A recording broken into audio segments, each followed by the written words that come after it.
जी दोस्तों, मैं हूं अमजद मलिक और आप देख रहे हैं मेरा यूट्यूब चैनल अपना पंजाब दी शान मक्खी चीना। अपना पंजाब दी शान पहुंचा जनाब फोर्टाबास एरिया दे विच खूबसूरत एनिमल तुहानू इस वीडियो दे विच विखाण जा रहे हैं जी। वीडियो मुकम्मल लाइक करना जी। जड़े दोस्त चैनल ते नए ने काइंडली चैनल नू सब्सक्राइब कर लो जनाब। अस्सलाम वालेकुम भाईजान, की हाल है? अल्हम्दुलिल्लाह, सेहत तबीयत शुक्र अल्हम्दुलिल्लाह। मिजाज अच्छा है। अपना नाम की है जी भाई? मजहर हुसैन। मजहर हुसैन साहब जी बकरी तुहानू विखाण लगे जी माशाल्लाह। मेरा कैमरामैन जनाब इस बकरी का माशाल्लाह हवाना दिखाओ जी। वीडियो कमेंट दे विच माशाल्लाह जरूर कहना जी। दोस्तों मेरी गुजारिश रिक्वेस्ट, बहुत खूबसूरत एनिमल। साडा मकसद जी पाकिस्तान दे विच मक्खी चीना ब्रीड नू इंप्रूव करना और बेहतर तो बेहतर खूबसूरत जानवर किसी दोस्त कोल भी खड़े हैं जनाब। साडा मकसद ही जी उन्हां जानवरों नू असीं सामने लैके। मोबाइल बंद करो काइंडली यार प्लीज़। ए जानवर दिखाओ जी, ए पट दिखाओ माशाल्लाह। मजहर भाई कितने अरसे तो शौक करते पे हो? बचपन तो कर बचपन तो शौक करते पे हो माशाल्लाह। ए पट जड़ी है कितने महीने दी? ये 4 महीने की। अच्छा, जड़ा ब्रीडर तुहाडे कोल हीरा, उस हीरा ब्रीडर दा रिजल्ट बच्चे केड़े केड़े ने वो भी दिखाने हैं। वो भी दिखाने जनाब।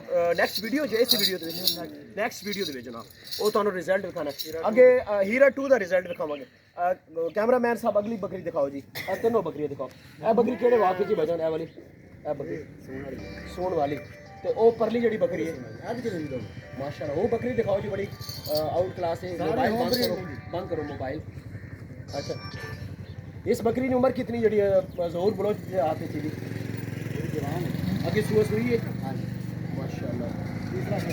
और दंदों अच्छा दंदों पूरी हुई है माशाल्लाह, जबरदस्त। अच्छा, तुसी जानवर सेल कर दो? अगर कोई दोस्त जानवर थोड़ा पसंद करे तो बेच दोगे? ये बेच लेंगे। बेच लेने। इन्हों का कॉन्टैक्ट नंबर लेंगे जी वीडियो के भाईजान, तुसी इन्होंने रब्ता करो। बहुत खूबसूरत हवाने वाली बकरियां जनाब। इस बकरी ने कॉल की है जी। बच्चे कितने? 2 बच्चे हैं। 2 बच्चे, नर और मादा माशाल्लाह, जबरदस्त।